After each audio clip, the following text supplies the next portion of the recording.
पिछले एपिसोड में हमने देखा कि कैसे हस्तिनापुर को 3 राजकुमार मिले, धृतराष्ट्र, पांडु और विदुर। लेकिन सबसे बड़ा सवाल यह था कि हस्तिनापुर के सिंहासन पर कौन बैठेगा। धृतराष्ट्र जो कि जन्म से अंधे थे, इसीलिए उन्हें राजकाज के लिए अयोग्य मान लिया गया और इसलिए धृतराष्ट्र के छोटे भाई पांडु को हस्तिनापुर का राजा बनाया गया।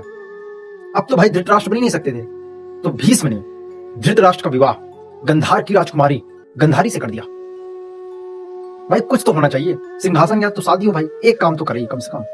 तो अब धृतराष्ट्र का विवाह गंधारी के साथ हो गया। जब गंधारी को यह बात पता चली कि उनका पति अंधा है, तब गंधारी ने एक ऐसा फैसला लिया जिसने पूरे इतिहास के पतिव्रता धर्म की परिभाषा ही बदल दी।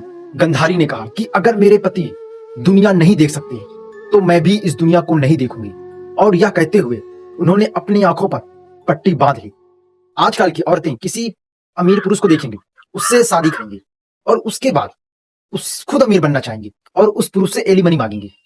तो सोचो, एक औरत ये थी जिसने अपनी पतिव्रता का धर्म निभाते हुए उसका पति अंधा था, तो वह खुद भी सारा जीवन अंधी बने रहने का निश्चय किया।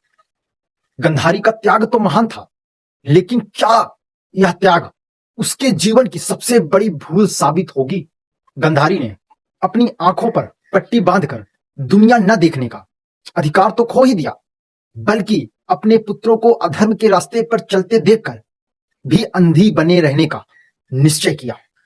कमेंट में आप लोग बताओगे, क्या उसने सही किया या उसे ऐसा नहीं करना चाहिए था? लास्ट में इतना ही कहूंगा, हम किसी के प्रति भक्ति या प्रेम में इतने अंधे हो जाते हैं कि सही और गलत में फर्क करने की क्षमता को खो देते हैं, और यही गंधारी ने किया। लेकिन अब कहानी में एक नया मोड़ आता है। राजा पांडु को एक ऋषि ने श्राप दे दिया, एक ऐसा श्राप जिसने पांडवों के जन्म की नींव रखी। क्या था वो श्राप, जानेंगे अगले एपिसोड।